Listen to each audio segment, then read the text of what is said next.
Hello everyone. We're going to travel to the frontiers of science, philosophy and science fiction tonight, and explore a concept that you heard of, but that is not necessarily easy to grasp or fully understand. The idea of multiverse, or the existence of multiple parallel universes, different realities, with their own distinct properties, laws of physics or configurations. We're going to examine where this idea comes from historically, because it is not that recent, and also what are the actual meanings of this idea of multiverse. Meanings because, as we're going to see, the same word, multiverse, is used to describe very different concepts. Cosmologists, physicists, including quantum physicists, philosophers, may talk of multiverse, but what they mean by it can be completely different. They come from different places and logics. That all sounds complicated, but don't worry.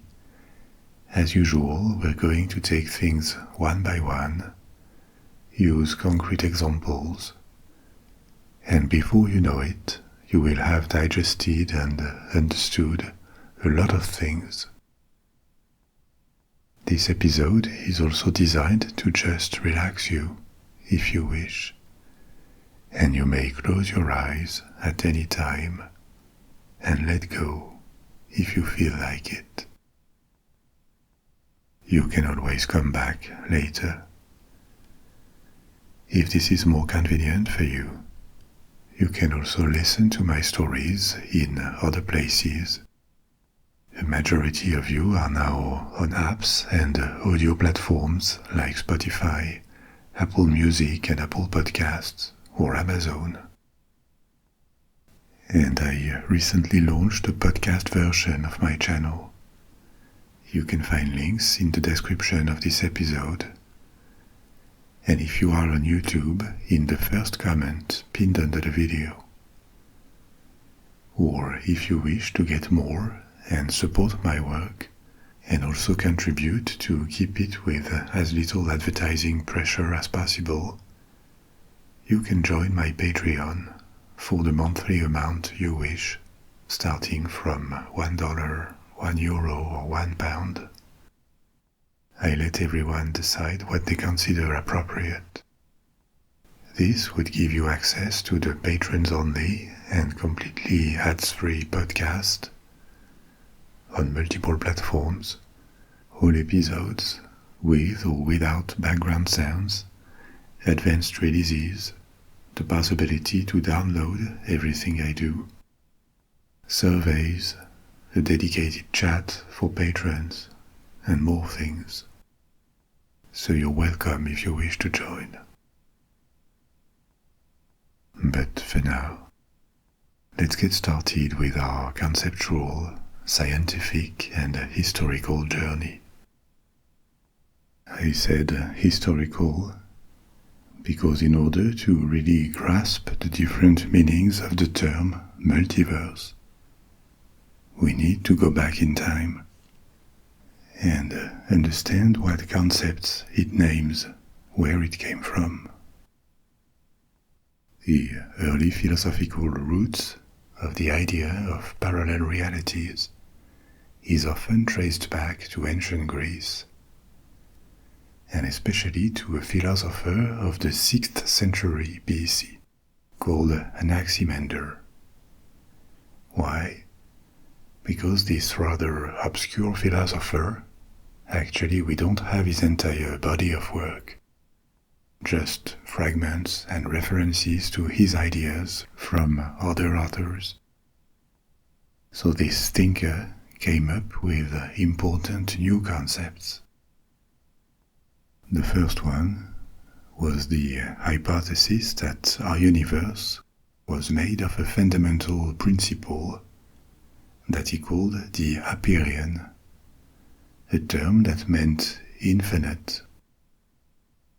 That was new because in the 6th century BC, the dominant hypothesis about the substance, the fabric of the universe, what the cosmos was made of, was that everything was made of basic elements like water, air, fire, earth, metal sometimes.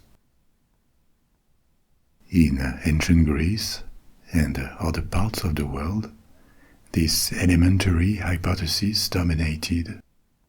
It seems it had appeared spontaneously in different places. The idea that everything material was either derived from one of these elements or a combination of them was widespread. Rejecting these basic elements in favor of an abstract, invisible concept like the Apeiron, that was a major conceptual leap forward, because it moved beyond observable elements to something more universal, fundamental, and at the same time invisible. So it required a trust or a faith in concepts, something that is very much at the center of modern science and our understanding of the world. If you think about it, we accept the existence of plenty of things and phenomena that we cannot see. Electricity, atoms, forces like gravitation, or the forces that keep atoms together. What exists deep inside the core of our planet, or of stars, waves, things that we will never see for ourselves.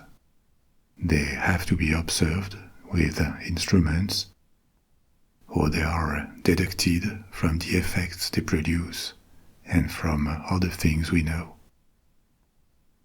Discovering these things and accepting their existence without actually seeing or touching them, this is an intellectual step that did not necessarily come spontaneously to humanity. And the theory of basic elements, things that were easier to visualize, was in a sense easier to believe in and accept. It sounded more familiar, easier to grasp than this purely conceptual principle that everything would be made of. But even though Anaximander arrived there with pure speculation and philosophical reasoning, there was something very forward-thinking in his approach, because it went beyond what is visible and it built from there. That's unrelated to the concept of multiverse, but that's an important intellectual step. Now the second major innovation found in the work of Anaximander, building on this conceptual principle that the universe would be made of, is the possible existence of multiple worlds, of multiple Kosmoi. That's the Greek word that gave the word cosmos.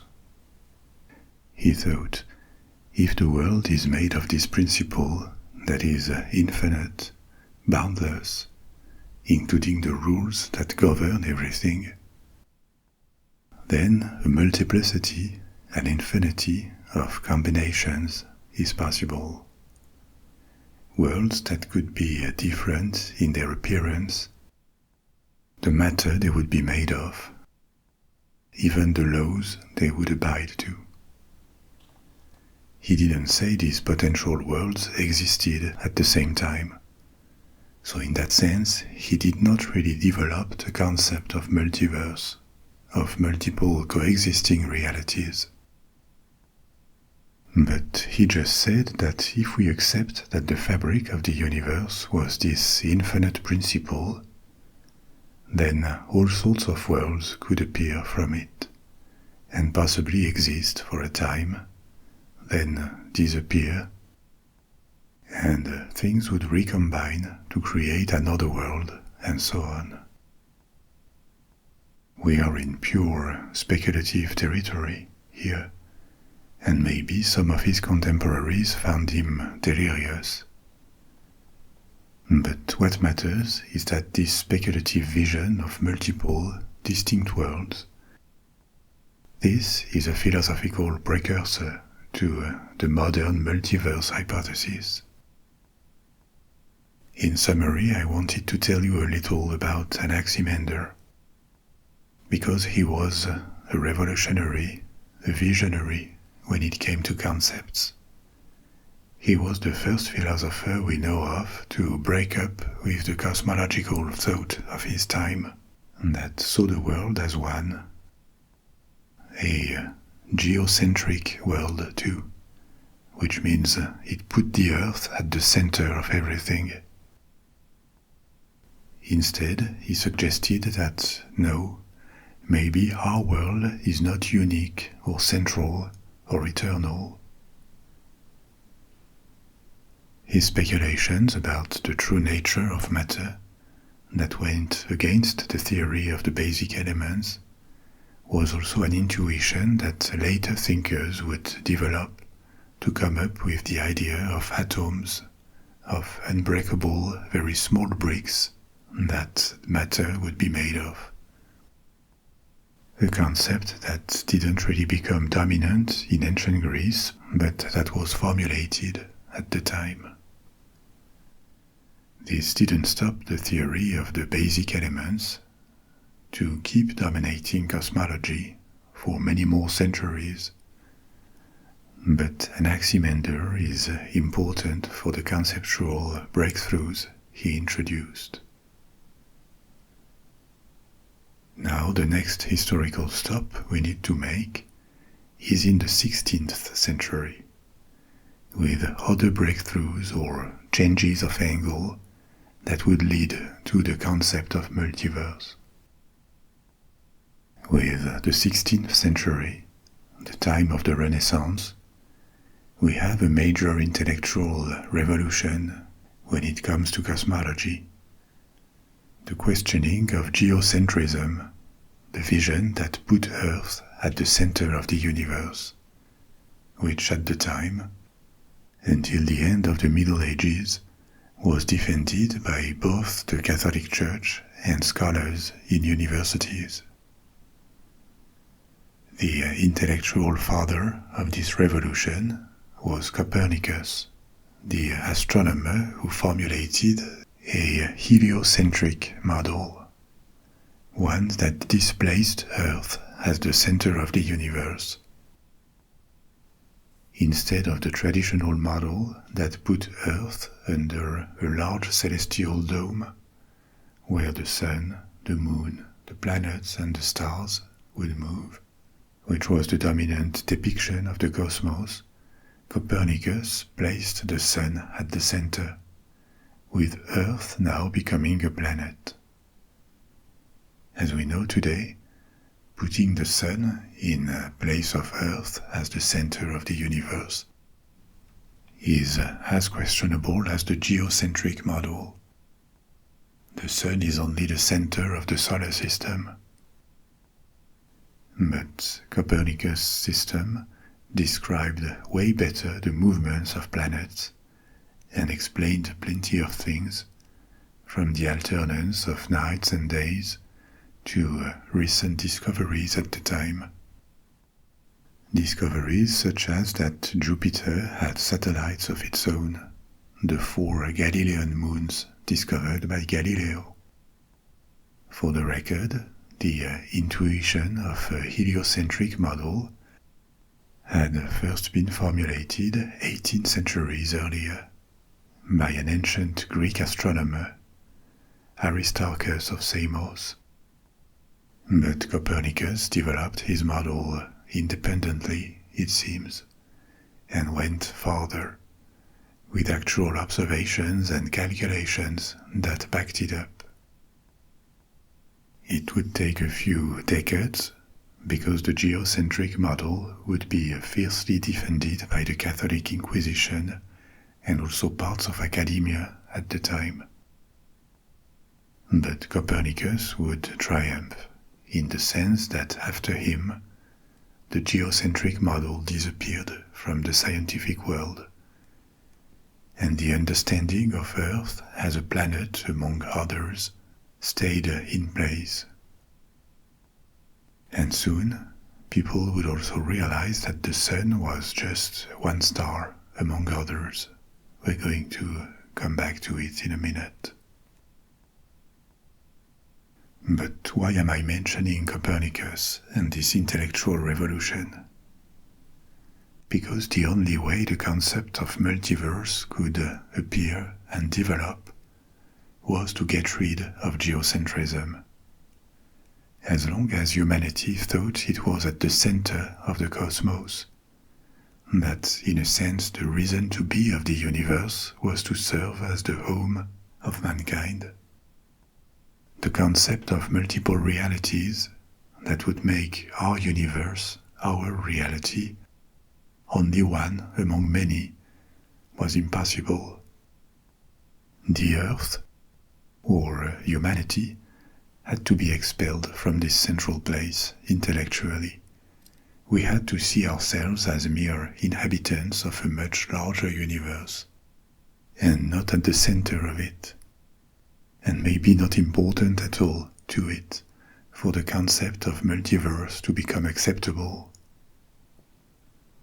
In that sense, people talk of Copernician revolution, because his work had implications for astronomy, of course, but maybe more importantly, it had philosophical, theological, metaphysical implications.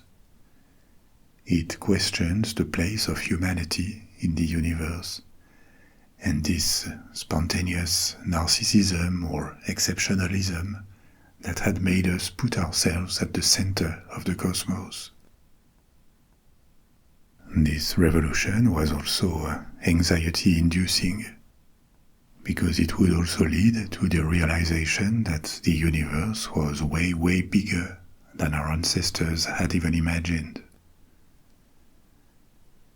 And who are we, if we are just an accident in a forgettable corner of the cosmos? The Copernician revolution opened new questions that we are still dealing with. One thinker who would take Copernicus' model and reflect on its implications is a philosopher and cosmologist called Giordano Bruno. Not a very rigorous scientist in the modern sense, as he was also an esotericist, an alchemist, and astrologer. But he had several intuitions derived from the Copernician model that proved really pertinent and make him another important precursor of the concept of multiverse.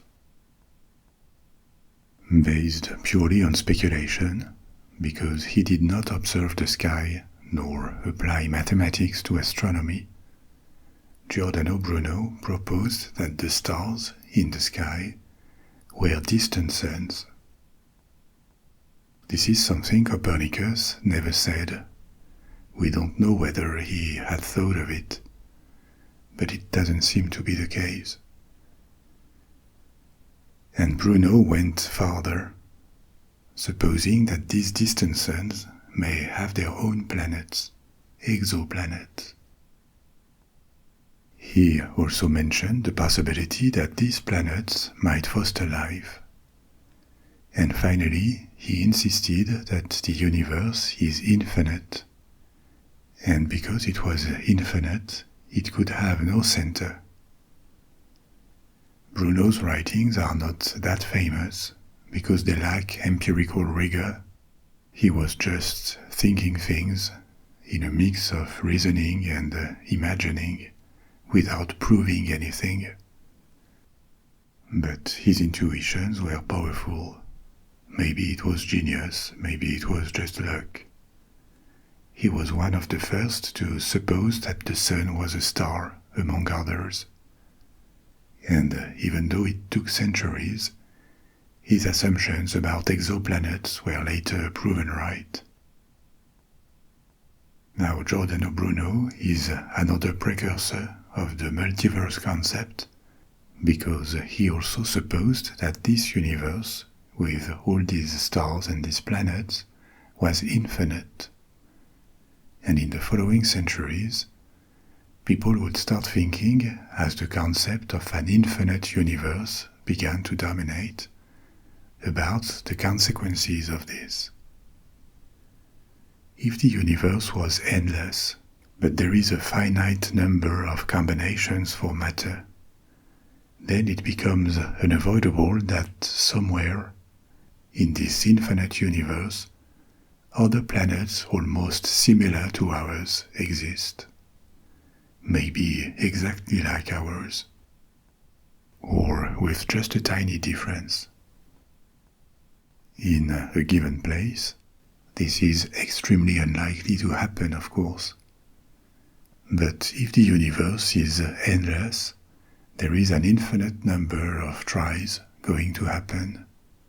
So some of them, at least, actually even an infinity of them too, are going to be identical to our Earth. With people exactly like us, not us, but doubles, made of the same elements at the same place, bearing the same names and living the same lives, or with very small differences, all combinations had to exist somewhere. And as I said, in a given place, the chances that matter combines exactly like our Earth are incredibly small, 1 out of billions of billions of billions of billions of possibilities. But it doesn't really matter, because the universe is endless, so all combinations will end up existing somewhere. That kind of speculation had gained importance and was relatively common in the 19th century. It was a consequence of this hypothesis of an endless universe. Of course, it receded in the 20th century with the Big Bang theory and contemporary models of the universe that no longer see it as infinite. But at the time, it was seen as a pertinent question, a pertinent speculation. We would all have doubles, an infinity of them actually, in other places of the universe, living all sorts of lives. Anything that was materially possible had to exist. This is still not a multiverse, it is a multiplicity of configurations, of worlds, existing in the same universe, just in different places and maybe at different times. But the concept of multiverse was now closed. All these approaches, these steps toward the concept of multiverse that I have told you about until now, could be based or made possible by scientific theories. But they were more philosophical than anything, in the sense that they were intellectual deductions rather than scientific observations or consequences of scientific models. Actually, an objection to the scientific nature of multiverse theories still exists. Critics argue that the multiverse, however it is defined and understood, is unscientific, because what enters the realm of science needs to be testable and observable. By definition, we would not be able to know other realities than ours. And so the multiverse would be destined to remain part of metaphysics, not physics. To which proponents of various multiverse theories that we are now going to talk about oppose that the multiverse can be a prediction of well-tested theories, and that indirect evidence might support it one day. And so one or several theories of the multiverse could be scientifically viable. So now let's see what these cosmological and philosophical intuitions of past centuries that approached the concept of multiverse without fully reaching it became in the 20th century. And here we need to distinguish between different understandings of this term of multiverse. As I told you at the beginning, very different theories or ways of looking at the cosmos lead to different views about the possible existence of parallel universes, views that are often not compatible between them. So we need to distinguish at least two approaches, one from cosmology and one from physics, especially quantum mechanics. And each have various interpretations of what the multiverse could be. In cosmology, that is to say the study of the origin of the universe, its structure and its evolution, there is a first multiverse theory called the eternal inflation multiverse, and it goes like this. You know that the leading theory that describes the birth and evolution of our universe is the Big Bang theory.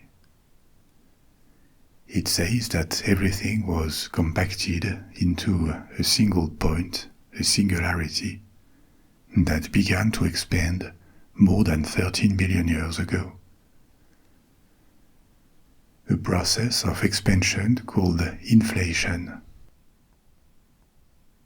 The eternal inflation multiverse theory posits that the usual description of the universe expanding like a balloon and getting colder, forming stars and galaxies, is only a partial description of the phenomenon. We would live in a bubble, a part of space where inflation has slowed down and allowed the formation of galaxies. But in other parts of space, inflation never stops. Other regions keep inflating forever. And as inflation continues, new bubbles form, separate universes with their own physical rules or constants, each of them forming like an isolated pocket. And we should see in that case the whole universe not as one bubble, but as a foam, an ever-growing foam of bubbles, each of them being a different universe with its own laws. That sounds a bit high concept, but it could explain a couple of things that have caught the attention of physicists. One of them is the existence of constants when we examine the forces at play in the physical universe. You know that different fundamental forces have been identified in physics. There is gravitation, electromagnetism, and two forces that play at the very small scale of particles and atoms, the strong and the weak nuclear forces. These forces are called fundamental because they cannot be reduced to other individual interactions. They are what they are. We know they are there, we observe them, we can count on them, but the reason why they work or why they exist is unknown. They are at the frontiers of science, of physics and metaphysics, what is above physics, unexplainable by scientific methods. Now, historically, the boundary of physics and metaphysics is not set in stone. It may fluctuate. What was metaphysical and undistinguishable from magic for our ancestors may now be understood. But there is always this question of why that science is probably never going to be able to answer. It can only push the boundary further by finding out how things work. But when it discovers mechanisms, it just displaces the boundary with metaphysics by uncovering new fundamental laws that are what they are. I am telling you this because these fundamental forces that are four nowadays are described. The way they work is rather well understood, but when they are modelized, they all have constants. A figure, a value, that determines how strong they are. Why these constants? We don't know. And if we imagine other worlds, such as these different bubbles that the eternal inflation multiverse idea proposes, it is tempting to imagine that other rules, other laws of physics could mean different constants for these fundamental forces. What if gravitation, for example, was 1,000 times stronger than it is in our bubble? Maybe we see these fundamental forces with these constants only because we live in this particular pocket of reality, this particular universe of the multiverse where these constants exist. But they could be different. And maybe they are actually different in other pockets, in other universes. Universes that would have very different situations then, because matter in these other universes, with different constants, would react very differently. For example, in our universe, stars and galaxies can form because gravitation is a relatively weak force compared with others. It only plays on very large scales, on large amounts of matter, at the scale of planets, stars or galaxies.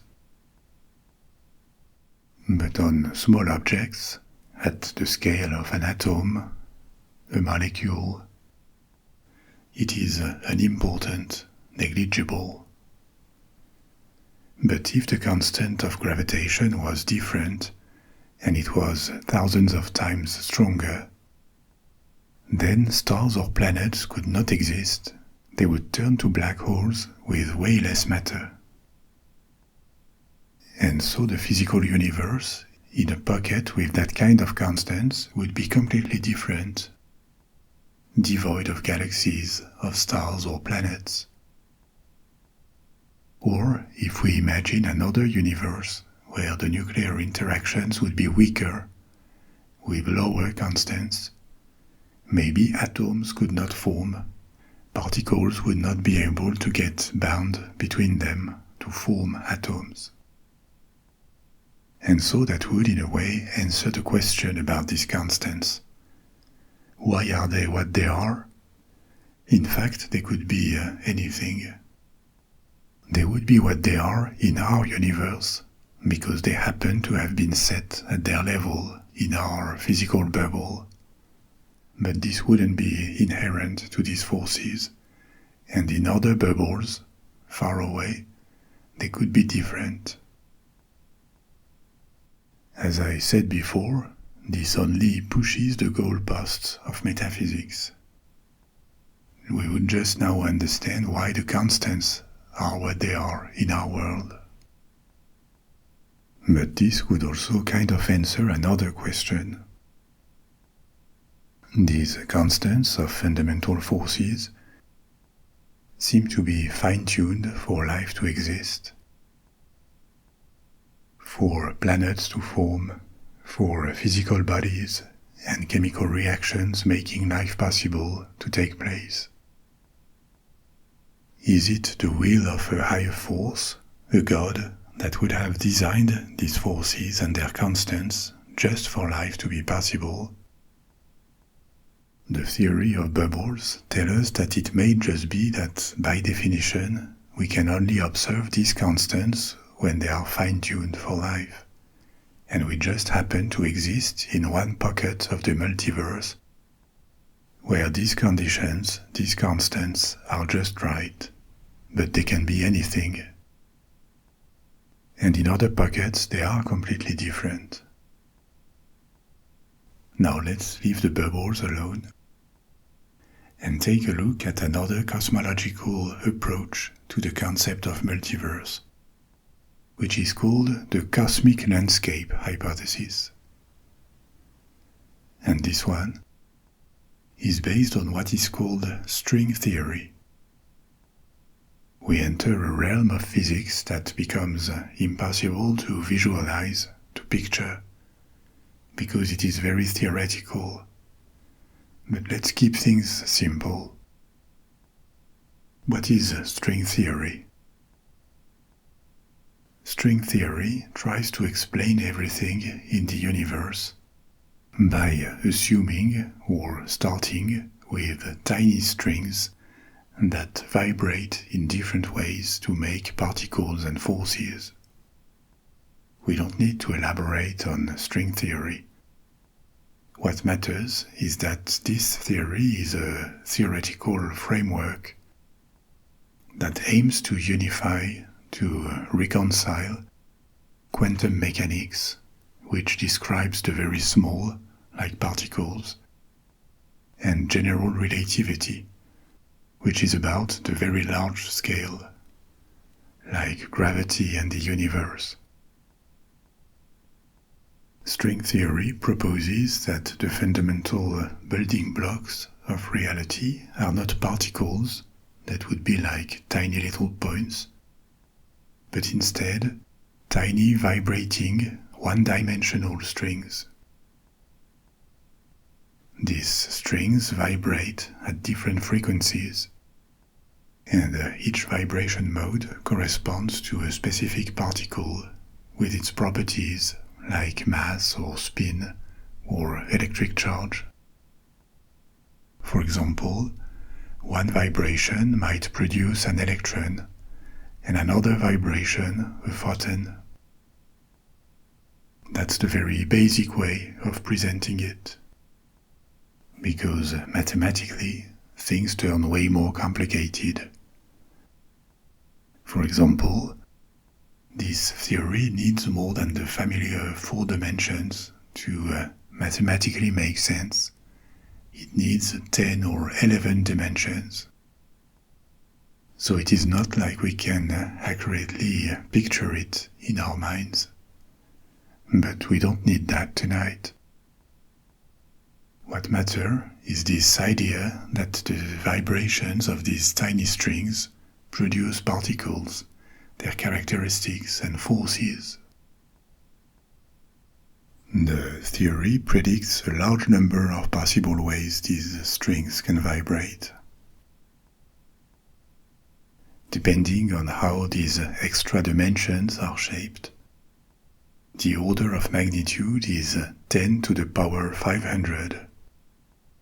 That is to say, a number of possibilities starting with 10 and 500 zeros behind it. That's several billions of billions. And each particular way of vibrating would create a unique set of physical laws and constraints. These constants we were discussing before. Now, each of the 10 to the power 500 possibilities would correspond to an universe, and each universe would be the realization of a different vibration mode of the strings. In that particular approach to the multiverse, each universe could have different physical laws. And the same applies to the internal inflation multiverse. We are not in these multiple universes of fiction in which very similar versions of reality would exist, and typically the characters travel between them, or different universes, different realities collide. In these cosmological versions of the multiverse, we are speaking of universes that have different sets of physical laws, either produced by the never-ending inflation of the multiverse, or the vibration modes of strings. These are inherently hard to prove. It is all very speculative. The first of these theories, though, the eternal inflation multiverse, could possibly be proven, or if not proven, supported, by an indirect proof, which would be inconsistencies or variations in the cosmic background microwave. What does it mean? I told you about that in past episodes. The reason why the Big Bang theory became mainstream is that it made a prediction. The Big Bang should have left like a signature, a noise everywhere in the universe, a wave which is called the cosmic microwave background. And this microwave background was discovered later, and this is what imposed the Big Bang theory, because for a scientific theory to make a prediction that turns out to be correct is the best of proofs that it is right. But here, the eternal inflation multiverse concept says that we just live inside one of the bubbles that the constantly growing universe produced.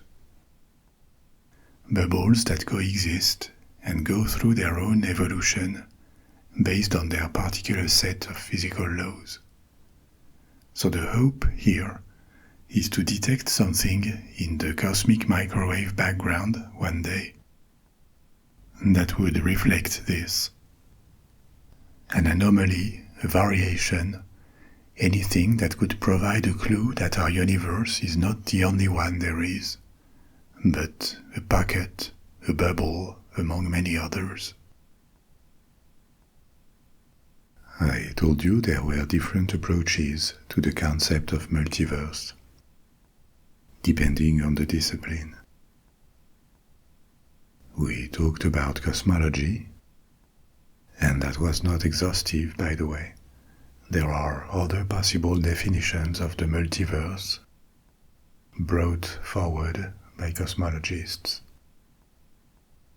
But now, let's take a look at multiverse theories that derive from physics more specifically, and especially quantum mechanics.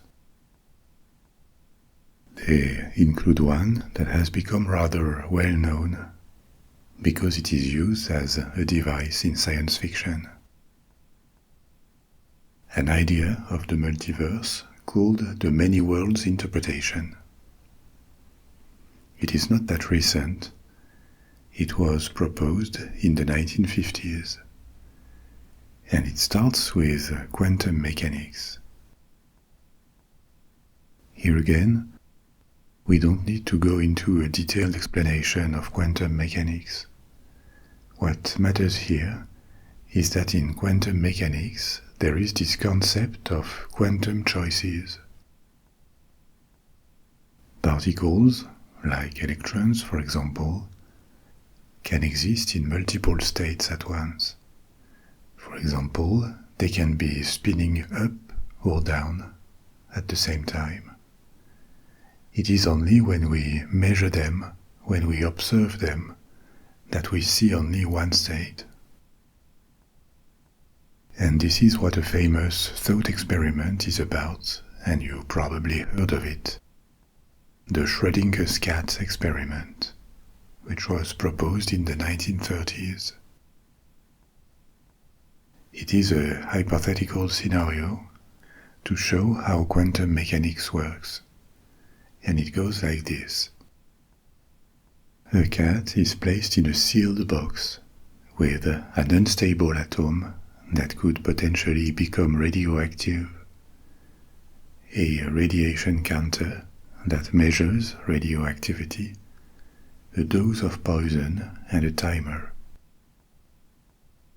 If the atom decays, That is to say, if it releases a particle, the counter is going to detect it, and it will trigger the poison, killing the cat. If the atom does not decay, nothing happens, and the cat stays alive. The decay of an atom is typically a quantum event. On a large scale, if there are many unstable atoms of the same kind, we are able to say which percentage of them will decay over a given period of time. But we cannot anticipate what triggers the decay of one particular atom. It may or may not happen. Now, in quantum mechanics, it means that the atom is in what is called a superposition. It is both decayed and not decayed until observed. If we open the box and watch, one of the two possible outcomes is going to be apparent. But as long as there hasn't been an observation, the two possible outcomes exist at the same time. And since in that experiment the cat's fate depends on the atom, the cat is also in a superposition, both alive and dead, until the box is opened and observed. You could argue that this is nonsense. Our common sense tells us that there is no superposition or anything like that. The cat is dead or alive, independently from our observation. And that would be understandable. There was a famous cartoon making fun of the apparent absurdity of this experiment, on which a physicist, a teacher, puts the cat in the box and explains the experiment. He says that we have no way to know whether or not the cat is dead or alive. And just as he says that, a big mewing comes out of the box. And indeed, the idea of a cat being both alive and dead sounds absurd, which doesn't mean it is.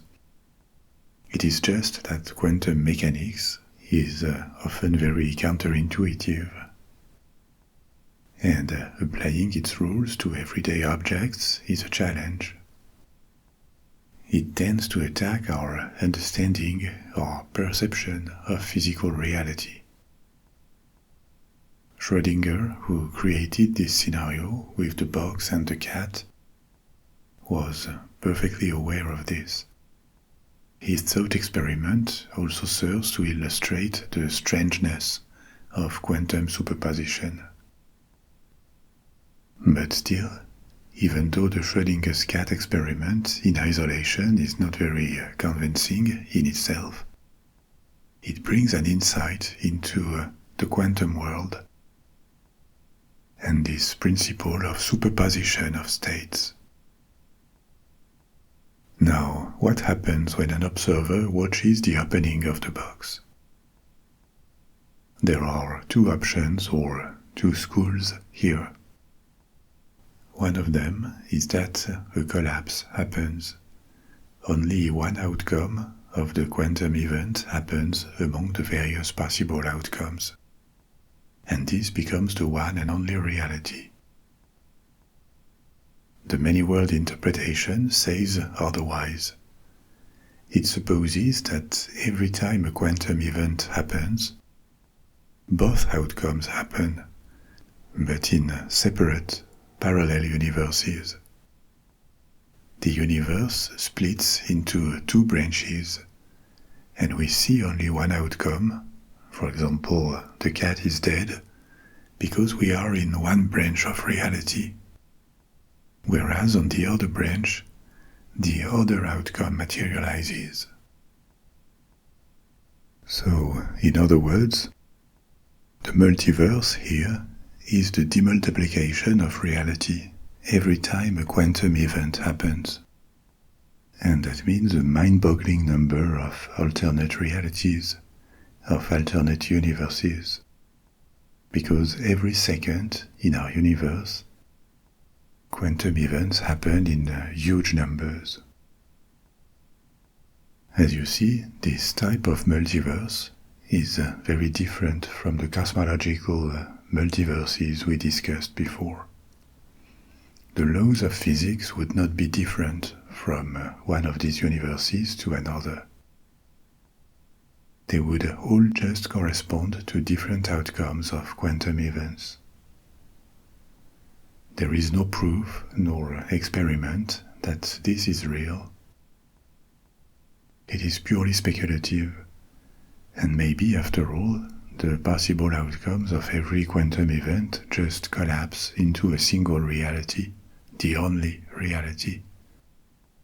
But this many worlds interpretation is the most famous version of the multiverse to have come out of the study of quantum mechanics. Now, cosmology and physics are not the only disciplines, the only fields to have elaborated possible visions of the multiverse. Another one, which has also found its way into pop culture, is the Computational Multiverse theory. What is it? Let's drop physics or considerations about the shape of the physical universe. This approach transports us to another plane. It proposes that reality is fundamentally computational. Our universe, or what we believe to be our universe, would be a computer simulation. The Matrix movies contributed to popularize the concept. But they are not really about this type of multiverse, because in the movies, the simulation is just a deception mechanism to exploit humanity. And once this is revealed, the plot becomes about the war against the machines that created it. And in the Matrix, the characters that live in the simulation are virtual projections, avatars of real persons kept asleep. The Matrix is only relevant here because it illustrates that if we were to live in a simulation, we would have no way of knowing it. What the computational multiverse theory is really about is not that humans would be asleep in pods, but rather that our entire universe would be a simulation. And as many universes as there are simulations running on a kind of cosmic computer could exist, possibly working nested as Russian dolls, a civilization that exists inside a simulation could create its own simulation, and so on. What we would call reality, our universe, would be a run of a program, or a type of sandbox universe, where we would have a kind of simulated free will and no way of knowing whether we are real or virtual beings. This theory derives from ideas that arose in the 20th century in digital physics, and from something called the simulation hypothesis, proposed by a Swedish philosopher, Nick Bostrom, 20 years ago. He proposed, as a hypothesis, he didn't say it was true, that we could live in a computer simulation created by an advanced civilization. And we would have no way of knowing it, because everything we may ever be able to perceive and analyze is information, data. He said basically that advanced civilizations are very likely to develop advanced computation, and with it, simulation technology. Either they decide to not make simulations with it, maybe for ethical reasons, or they do. But if they do, if they create simulated universes in computers, then we are very likely to be in one of these simulations and be virtual beings rather than real beings. Because there are certainly many of these simulations, and probably simulations within the simulations, so that there could be a large number of virtual worlds and only one real world. We are unlikely to be part of the real universe in that case. The odds would be that we are virtual beings who believe to be real. Why is that connected to the multiverse concept? Because that's yet another angle that would allow the existence of multiple realities or multiple universes. Virtual worlds, simulated worlds that could have very different sets of rules, even though it also questions what we call reality in that case. Now, is there any proof of it? No. And there could be counter-arguments. One is to say that this speculation may be entertaining, but it is destined to remain speculation, proving that we are in a simulation when everything we ever knew, and will ever know probably, are the rules of this simulation is very hard, impossible it seems. Such simulations, especially if they are nested, would require huge computing power, and some argue that this simulation theory is just a modernized version of older philosophical ideas about the impossibility of knowing the true nature of reality, of accessing it for humans. Like Plato's myth or metaphor of the cave on the walls of which humans would see reflections or shadows of reality, of the truth, not the thing itself. Another objection, maybe, is that all advanced civilizations could destroy themselves before they reach the technological capabilities to run such complex simulations. That's also possible. But if we accept this premise, how could we prove that we are in a simulation? Maybe by searching for bugs, like visible pixels on a screen that tell us we are looking at CGI rather than reality. Maybe we could prove that by creating an extremely hungry program and run it. One that would require so much resources that we would make our simulation slow down, bug, or even crash. However unprovable this is, though, the simulation hypothesis could also answer to some of the mysteries of physics. Hypotheses like dark matter, or dark energy, or the difficulty to reconcile theories. I mentioned before quantum mechanics with general relativity, which was why string theory was elaborated in the first place. All of these could be absurd goals if the laws of physics derive from the particular settings, the rules of the simulation we live in. If we are in a simulation, maybe there is no need to invent a theory of everything. Those are just arbitrary settings. And it could give us hope, too. If we are in a simulation, maybe we could crack the code somehow and access superpowers, teleportation, infinite energy or power, eternal life.